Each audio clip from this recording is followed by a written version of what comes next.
Você já reparou que quase nada do que você deseja é realmente o objeto, mas a sensação de poder comprá-lo sem pensar? Já percebeu que não é o produto que chama sua atenção, mas a ideia de não precisar escolher, calcular ou se preocupar?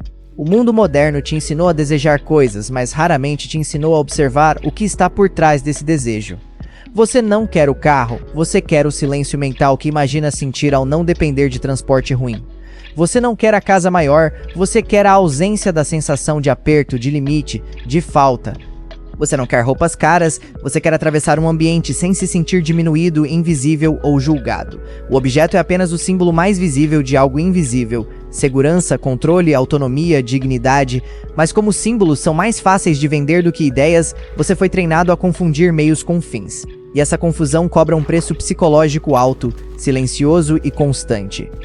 Você vive cercado de estímulos que dizem o tempo todo o que você poderia ter, mas raramente mostram o custo interno de querer tudo isso. O excesso de opções não trouxe liberdade, trouxe paralisia. A vitrine infinita não trouxe satisfação, trouxe comparação. Você não compara objetos, compara vidas imaginadas. E quase sempre perde, porque está competindo com versões editadas da realidade alheia e com expectativas que nem foram criadas por você. Isso cansa. Não o corpo, mas a mente. Um cansaço que não passa com sono, porque nasce da sensação de estar sempre em déficit com o mundo. Em algum momento você percebe que trabalhar apenas para consumir é uma forma elegante de prisão. Você acorda, entrega horas da sua atenção, resolve problemas que não são seus, tudo para manter um estilo de vida que mal permite respirar.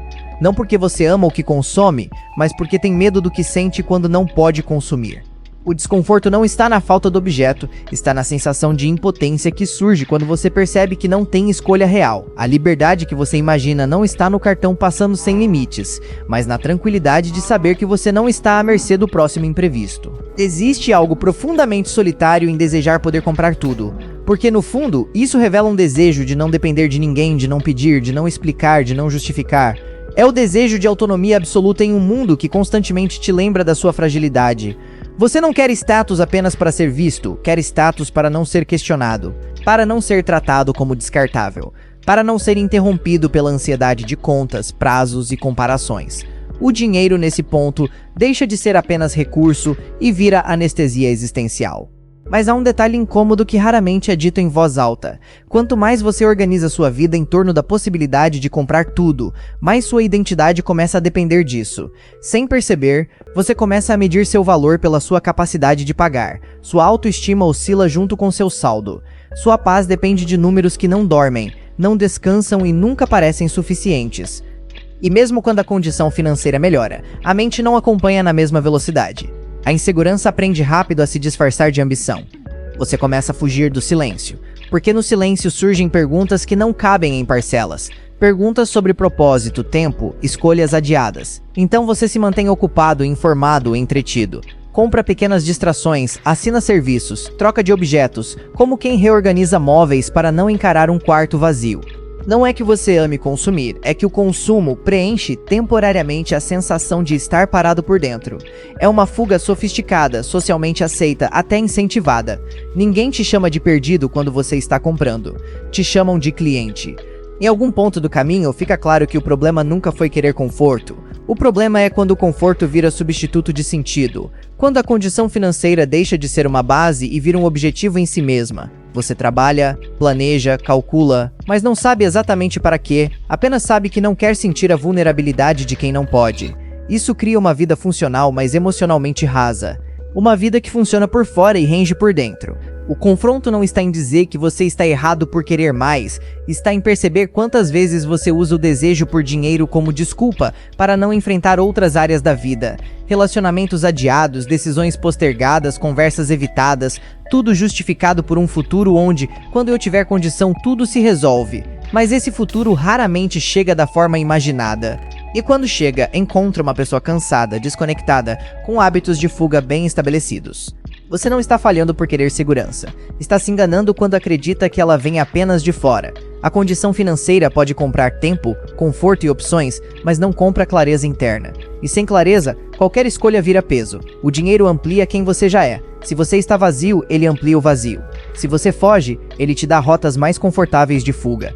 É por isso que tantas pessoas que podem comprar tudo continuam inquietas, irritadas, permanentemente insatisfeitas. Não porque são ingratas, mas porque confundiram liberdade externa com paz interna. Talvez o ponto mais desconfortável seja admitir que, em muitos momentos, você não quer a condição financeira para viver melhor, mas para não sentir inadequação, medo, inveja, comparação, fragilidade. E isso não te torna fraco, te torna humano. O problema é quando essa estratégia vira o único modo de lidar com a própria existência, quando tudo vira meio para evitar o encontro consigo mesmo. Quando a vida vira um projeto financeiro e não uma experiência consciente. Existe uma diferença sutil, mas profunda, entre querer poder comprar tudo e saber exatamente por que você quer essa possibilidade. Uma nasce da ansiedade, a outra da lucidez. Uma tenta preencher um buraco, a outra constrói um chão. A primeira nunca se satisfaz, a segunda sabe parar. Mas essa distinção exige algo que o mundo moderno não incentiva: parar, observar, sustentar o desconforto sem anestesia imediata. E talvez seja por isso que esse tema incomoda tanto. Porque ele revela que, por trás do discurso de ambição e sucesso, muitas vezes existe apenas medo bem administrado. Medo de depender, medo de faltar, medo de ser comum, medo de não ser suficiente.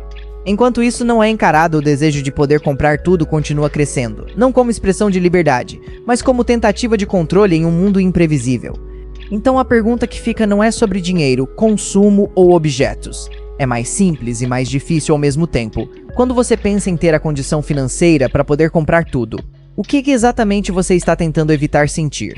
Talvez seja o desconforto de perceber que algumas ausências não se resolvem com recursos. Talvez seja o medo de encarar a própria mediocridade percebida, a sensação de estar atrasado em relação aos outros, ou a angústia silenciosa de viver uma vida que funciona, mas não toca. Talvez seja a fragilidade de depender, de precisar, de admitir limites em um mundo que glorifica quem nunca pede ajuda. Em muitos casos, não é a ambição que move esse desejo, é defesa. Defesa contra a insegurança que aparece quando você não pode escolher, quando precisa abrir mão, quando descobre que nem tudo está sob controle. Evitar sentir é uma estratégia antiga, apenas ganhou novas ferramentas. Antes era o trabalho excessivo, hoje é o consumo inteligente. Antes era o status social, hoje é a liberdade financeira como promessa de paz definitiva. Mas o mecanismo interno continua o mesmo: deslocar o conflito para fora, para algo que pode ser adquirido, planejado, acumulado. É mais fácil perseguir números do que sustentar perguntas sem resposta. É mais confortável acreditar que falta dinheiro do que admitir que falta clareza. Porque dinheiro se resolve com esforço, tempo e método. Clareza exige silêncio, honestidade e a coragem de olhar para o que foi evitado por anos. Talvez o que você tenta evitar sentir seja o vazio que surge quando não há distração. Ou a responsabilidade de escolher uma vida que faça sentido para você, mesmo que ela não impressione ninguém. Talvez seja o luto pelas versões de si mesmo que não se tornaram realidade. Ou o medo de descobrir que, mesmo podendo comprar tudo, ainda haverá dias em que nada disso fará diferença. O dinheiro pode reduzir o barulho externo, mas amplifica o que já estava aí dentro, e isso assusta. Enquanto essa pergunta não é encarada, o desejo por poder comprar tudo continua parecendo a solução. Mas quando ela finalmente é sustentada com desconforto e lucidez, algo muda. O dinheiro deixa de ser fuga e passa a ser ferramenta. A condição financeira deixa de ser anestesia e vira base. E talvez pela primeira vez você pare de correr atrás da sensação de não precisar sentir e comece a entender o que realmente precisa ser vivido.